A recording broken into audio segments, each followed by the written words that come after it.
Welcome to Abhinav Bharat. విశాఖలో bureau of Indian standards department ఆధ్వర్యంలో అయితే హాల్మార్క్ నకిలీ హాల్మార్క్ దాన్ని అయితే గుర్తించడం అయితే జరిగింది.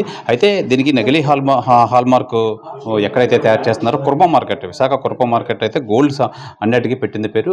అక్కడైతే ఈ నకిలీ హాల్మార్క్ని, ఇల్లీగల్ హాల్మార్క్ తయారు చేసే ఒక షాప్ని అయితే గుర్తించారు. అయితే మనతో పాటు ఈ ఇండియన్ స్టాండర్డ్స్ బ్యూరో BIS అధికారి DD వివేక్ గారు ఉన్నారు. సార్ చెప్పండి, ఈ అసలు నిజంగా హాల్మార్క్ అంటే హాల్మార్క్ అనుకుంటారు, కానీ కస్టమర్స్ ఎవరికి దీని తాలూకా విషయం అయితే తెలియదు. దీన్ని ఎలా గుర్తించాలి, మీరు ఎలా గుర్తించారు? మనకు కంప్లైంట్ వచ్చిందండి. ఇక్కడ హాల్ మార్కింగ్ జరుగుతున్నట్టు. దాన్ని ఫర్దర్‌గా ఇన్వెస్టిగేట్ చేయడానికి మనము రైడ్ అనేది చేసాము. అయితే ఇక్కడికి వచ్చాక మనకు మెటీరియల్ దొరికింది with hall mark and without HUID. At the same time మన సిస్టంలో కూడా సేమ్ సింబల్స్ అనేవి ఉన్నాయి. సో వాటి బేసిస్ కిందగా మనము వీటిని సీజ్ చేయడం జరుగుతుంది. మెషిన్ని కూడా సీజ్ చేయడం జరుగుతుంది. ఫర్దర్‌గా మనం కోర్టులో ఫైల్ చేయడానికి ఇవి తీసుకుంటున్నాం. అంటే ఇది BIS, మీరు అధికారులు కాబట్టి మీకు తెలిసింది. ఒక కస్టమర్ కానీ కన్జ్యూమర్ కానీ ఎలా గుర్తించాలి దీన్ని? కన్జ్యూమర్ ఎలా గుర్తించాలి అది ఒరిజినల్ గోల్డ్ హాల్ మార్కింగ్ కాదా అనడానికి దానికి ఒక 6 డిజిట్ నంబర్ ఉంటుంది, యూనిక్ నంబర్. ఆ 6 digit number only valid license ఉన్న సెంటర్ మాత్రమే ప్రింట్ చేయగలదు. అది త్రూ సిస్టమ్ జనరేట్ అవుతుంది. ప్రస్తుతం వీళ్ళ లైసెన్స్ క్యాన్సిల్ 1.5 ఇయర్ అయింది. సో వీళ్ళకి అది రాదనమాట HUID. సో HUIDని ఖచ్చితంగా చెక్ చేయాలి. మనం ప్రింట్ చేసి కేవలం BIS సింబల్ ప్యూరిటీ 916 ఉంటే అది చెక్ చేసుకోవడం కాదు. ఒక 6 డిజిట్ నెంబర్ ఖచ్చితంగా చెక్ చేసుకోవాలి. అది కంపల్సరీ.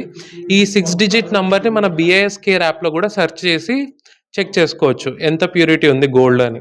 సో అది మన కన్జ్యూమర్స్కి అందించిన యాప్ అనమాట. గవర్నమెంట్ BIS కేర్ యాప్లో మీరు ఈ HUID చెక్ చేసుకోవచ్చు గోల్డ్ జ్యువెలరీ. సో ఆ HUID లేకపోతే కొనొద్దు అని నేను రిక్వెస్ట్ చేస్తున్నాను. అంటే ఇక్కడ ఈ హాల్మార్క్ ఇల్లీగల్ హాల్మార్క్ జరుగుతుందని చెప్పి మీకు ఎలా తెలిసింది సార్? మనకు కంప్లైంట్ వచ్చిందండి. కంప్లైంట్ డీటెయిల్స్ మనము చెప్పలేము. అంటే మీరు ఎలా గుర్తించారు? దీనికి సంబంధించి ఇల్లీగల్కి సంబంధించి మీరు ఏం కనుగొన్నారు ఇక్కడ? మనకు ఎవిడెన్స్గా స్ప్యూరియస్ హాల్ మార్కింగ్ ఉన్న గోల్డ్ ఆర్నమెంట్స్ దొరికాయి. మీరు ఈ సింబల్ చూడొచ్చు. ఇక్కడ HUID నంబర్ లేకుండా కేవలం BIS సింబల్స్ మాత్రమే ఉన్నాయి. సో వీటిని బట్టి మనకు ఎవిడెన్స్ అనేది దొరికింది. ఇన్ ద సేమ్ వే మన సిస్టంలో కూడా స్ప్యూరియస్ మార్కింగ్ అనేవి ఉన్నాయి. సో వాటిని సీజ్ చేయడం జరుగుతుంది. సార్, ఇప్పుడు ఈ ఇల్లీగల్గా పట్టుకున్న ఈ సంస్థని ఏ విధమైన చర్యలు తీసుకుంటారు అసలు? మనం సీజ్ చేసి మెటీరియల్ని కోర్టులో కేసు ఫైల్ చేయడం ఉంటుంది. కోర్టుల వల్ల మన BIS యాక్ట్ ప్రకారంగా జడ్జ్మెంట్ అనేది ఇస్తారు. ఎంత ఫైన్ వేయాలి, ఇంప్రిజన్మెంట్ ఉంటుందా లేదా అనేది కోర్టులో చెప్తారు. ప్రధానంగా పెద్ద పెద్ద షాపుల్లో అయితే ఇలాంటి జరగడానికి ఆస్కారం అయితే ఉండదు, కానీ ఇక్కడికి వచ్చి మోసపోతుంటూ ఉంటారు కదా, ఇలాంటి వాళ్ళకి మీరు ఎలాంటి సూచనలు ఇస్తారు? అదే HUID అనేది చెక్ చేసుకోవాలండి. అది చిన్న జ్యువెలర్ దగ్గరైనా పెద్ద జ్యువెలర్ దగ్గరైనా ఈ 6 డిజిట్ నెంబర్ అనేది ఖచ్చితంగా చెక్ చేసుకొని మీరు కొనుక్కోవాల్సింది కోర్టు. సార్, ఈ చిన్న షాప్ ఇక్కడ ఈ ఏరియాలో ఈ షాపులు చాలా ఉంటాయి. ఇంకా మీరు ఏమైనా రైడ్స్ చేసే అవకాశం ఉందంటారా? మనకు కంప్లైంట్స్ ఇన్ఫర్మేషన్ వస్తే ఖచ్చితంగా చేస్తాం. ఇది BIS bureau of Indian standards అధికారి DD వివేక్ అయితే చెప్తున్నారు.